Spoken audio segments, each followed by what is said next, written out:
has to be corruption. Thank you, Mr. Speaker. Honorable members, allow me to welcome the youngest member of this House, the Honorable John Juguna Wanjiku, the member for Kiambaa, to make his maiden address to the House. You are most welcome to the House. Thank you. The Honorable John. Thank you, Mr. Speaker. Let me start by saying I rise to support the second viewing. Yes, the Honorable John, just keep your mask on, please. Yes, and you will not be interrupted during your speech. Thank so you. Take your time. Thank you, Mr. Speaker. I start by saying I rise to support the second reading of this bill, and I would like to make some contributions towards it. Mr. Speaker, the majority of low-income Kenyans lack medical insurance, forcing to pay hospital bills out of pockets, leaving families vulnerable in the face of high treatment costs. It is from this background that I stand here to support this bill. This because informal workers who are currently paying 500 shillings in the NHIF monthly contribution will be cut to 300 shillings, making the scheme affordable to the low-income card who constitute a majority of the hustlers in this country. This move should help set as many people in the category as possible so as to afford them the opportunity to enjoy in the aspiration of UHC. I reckon that informal workers paid 350 in a monthly contribution.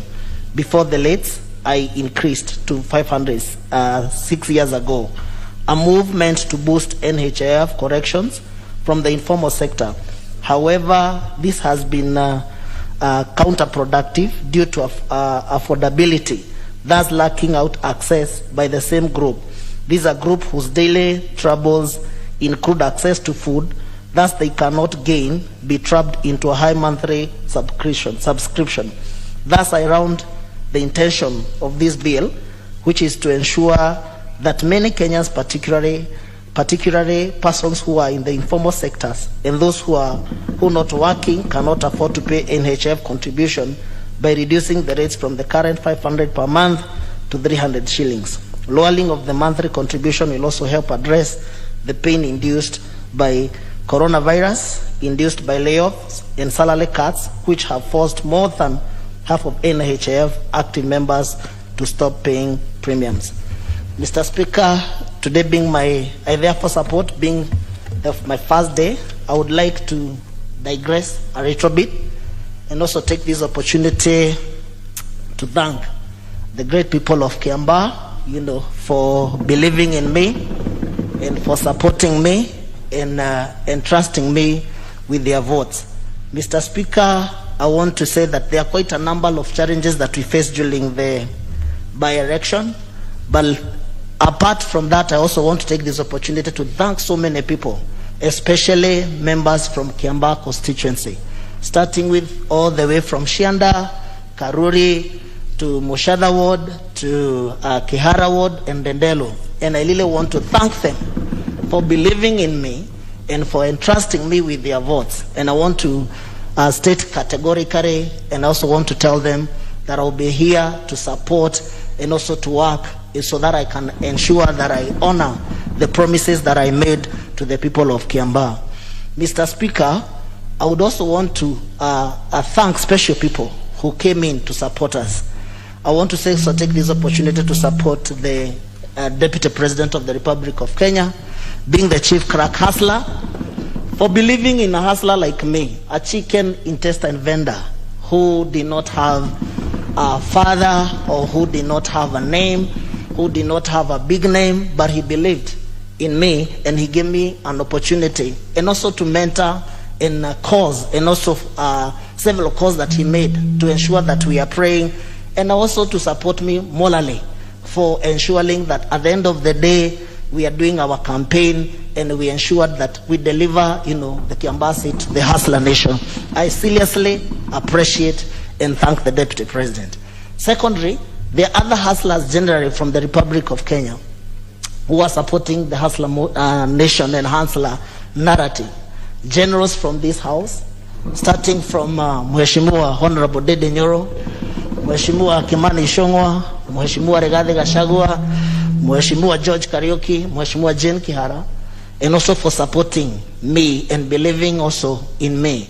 They gave me an opportunity to market myself to the Kiambaa people, to sell my ideas, some of them being ensuring that we will ensure that we give bursary to the people of Kiambaa in a transparency manner that has never happened before, ensuring that we're gonna increase and ensure that we ensure that we model and we build schools that will help the Kiambaa people, so that at the end of the day we can be able to take our kids to a good environment where our students and how our children will be going to school too. I also want to take this opportunity to thank the UDA party. They gave me an opportunity without asking me 1,000,001 questions. I would want to thank the Madam SG, Veronica Maina, because the first day that there was a by-election, I went to her office and she believed in me and gave me an opportunity, to be heard. And from that, today is a story. Today, I'm a member of parliament for Kiambaa, a constituency that we have never had an opportunity, to erect a young member of parliament, being the first young member of parliament from Kiambaa constituency. I take that opportunity to thank them. I also want to thank the women of Kenya, and especially for Kiambaa.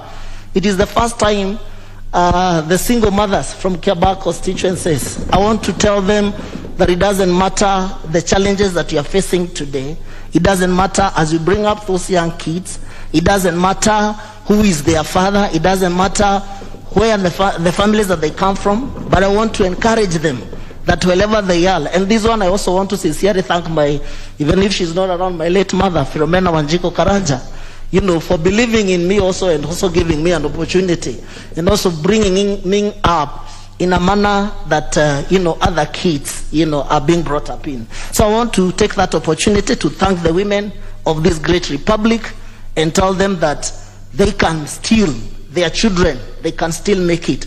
If I made it to be a member of parliament for Kiambaa, it doesn't matter where you are coming from.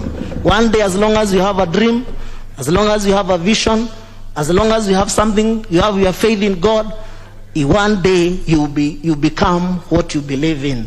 I will also thank the Almighty God, for keeping me alive, and also for ensuring that the kind of a direction that we witnessed in Kiambaa constituency, Mr. Speaker, I take this opportunity to seriously and condemn, that the government for bringing up machineries that we have never witnessed before in Kiambaa. Kiambaa election is a very peaceful area. We have never had, violence before, but some of the cars, the chiefs being in uniforms, coming to bribe people. And I would like to ask the government of the Republic of Kenya, allow Kenyans to make their own decision when it comes their democratic right to elect the leaders that they want them to represent them, whether in parliament, whether in the National Assembly, whether in the Senate, or whether it is the president. Let us give the Kenyans an opportunity to democratically exercise their democratic right without influencing. And I sincerely thank the Kiambaa people, because even after all those intimidations that happened during the election day, they did not bow down to pressure. They did not bow down, to victimization. They decided and they elected me as their member of parliament with UDA ticket. I thank all the people of Kiambaa. I take this opportunity to also thank, this hustler nation in the whole Republic of Kenya. And I want to tell them, if they had any doubt that the hustler nation is real, I'm a good example, Mr. Speaker, that the hustler nation is real. I was a chicken intestine vendor. I got an opportunity. I had a dream that I never thought that maybe one day I'll be a member of parliament. And today God has made it possible. So the hustler nation, and when it all start talking about bottom-up thing or economic, it is true that you can start from somewhere and you become something in this Republic of Kenya. Thank you, Mr. Speaker. I stand to support. You are most welcome to the House, the Honorable Kawanjikus, and thank you for believing in the beauty of your dreams. And I wish you well. I also wish the people of Kiambaa well as you lead them. May God bless you. We shall have now contribution from the Honorable Obo Mohammed, member for Lamu.